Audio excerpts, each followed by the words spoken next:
Hey class, again, just weighing in on this finance and budget discussion. Um, and just as the prompt said, the school's leader and their primary responsibility is to ensure that all the students receive a high quality education and talk about what that means. And what high quality means is a highly debated issue. And there's lots of challenges, and those challenges have to be overcome. And often funding is one of those main challenges. So let's look at what goes into it. And so there's three things that really determine school finance and how things should be allocated, and they are adequacy, equity, and equality. And we'll go into depth on those three in the next couple of slides. So adequacy, to determine adequacy involves several factors. Uh, Number one being efficiency. And efficiency is more or less asking ourselves and looking at data numbers and say, how are we operating? What is the cost? And then after that, you have to look at what is our outcome desired? What programs do we want to have? What opportunities we want to make available for the students? And then the third part is the ability of the government to provide appropriate level of funding. Can they, whether it's state, local, federal, can all those monies together provide the opportunities that we have as the goals? And so our optimal area of operation is high achievement and low cost, and anything other than that is less than ideal. So that all those factors together would encompass what we mean by adequacy. You got the efficiency, outcome desired, and then the ability to provide funding. On the equity portion, that refers to the parity or the state of being equal of educational opportunity. You have several different layers of equity.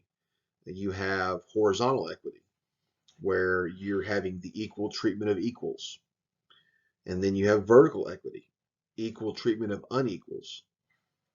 And then you have equity that's tied to performance, where the individual attains a minimum level of performance, and that's the goal. You also have equity tied to opportunity, where there's equal access to educational resources. And then also social equity, where funding is based on where you live versus with property taxes and things like that.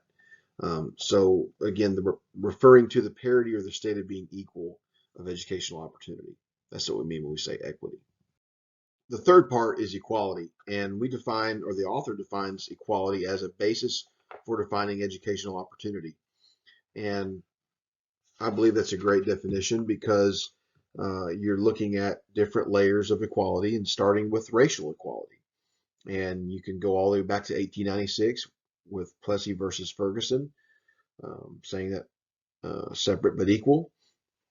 And then the strides that have been taken towards that in 1954 with Brown versus Board of Education, and that repealed that and said separate but equal is unconstitutional. And uh, then you had to tackle the implications of that and having to overcome Plessy versus Ferguson in regard to correcting facilities and having to overcome segregation, hiring additional teachers, school district consolidation, and changes in financial resource allocation.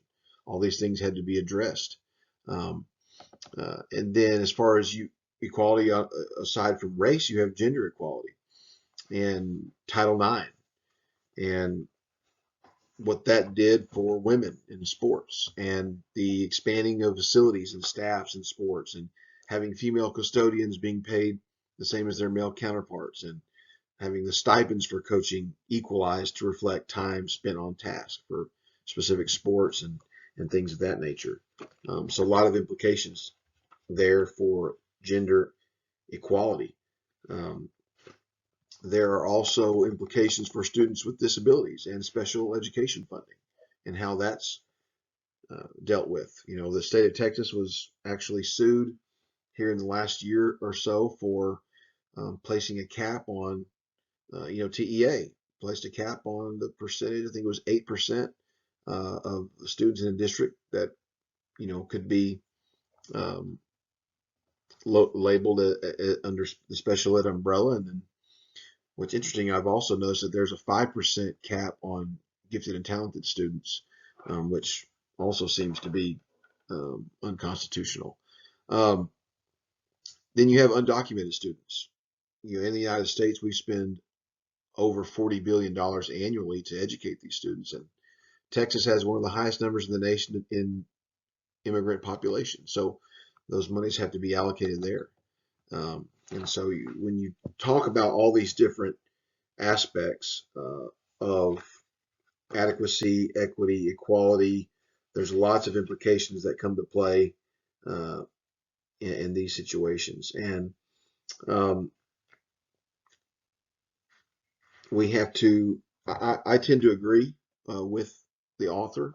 And again, equality as the basis for defining educational opportunity, that's exactly right, because it starts with uh, education. And how do you get a good education? Well, you have to get funding. And if where I live determines the quality of education that I'm going to have, the quality of teachers that I'm going to have, um, and then that's not equal. That's not fair. And um, those state and local revenues and all those bills that have been passed and all those amendments and are part of the process that is helping us get to where we want to go. Um,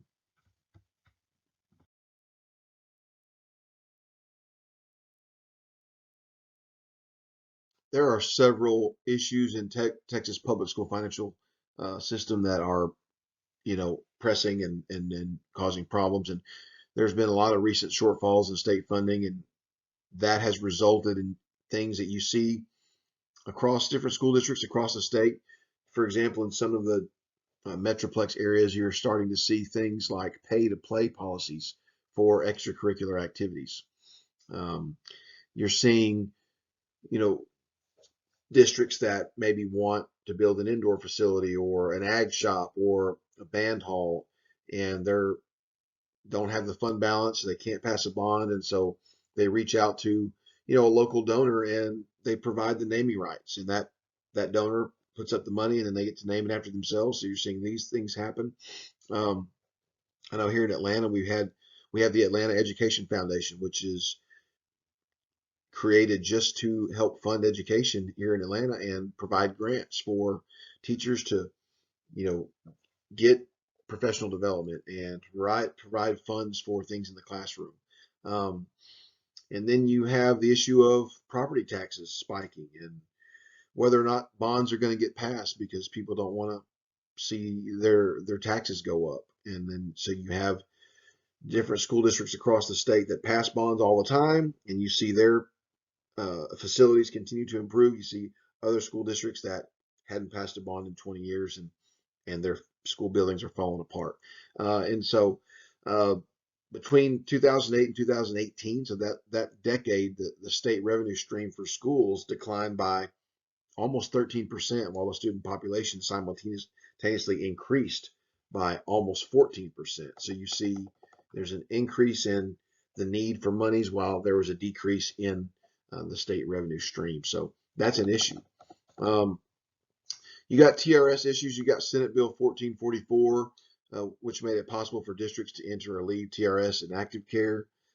So all the implications with that, if your school district may not offer you active care, and then TRS cut $184 billion of their pension funds exposure to Chinese stocks, cut that in half.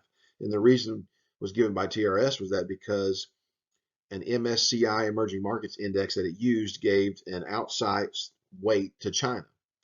And it gave a 6-month transition period to adjust the current portfolio. So we'll see how that affects things going forward. But TRS is in the global market, and so as our world and global market goes, so does our money.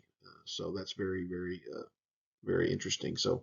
Um, so all of these things encompass school finance. It's very complicated and an issue that you have to really study to be involved in. And I totally see that. So I appreciate all your comments and look forward to hearing y'all's as well.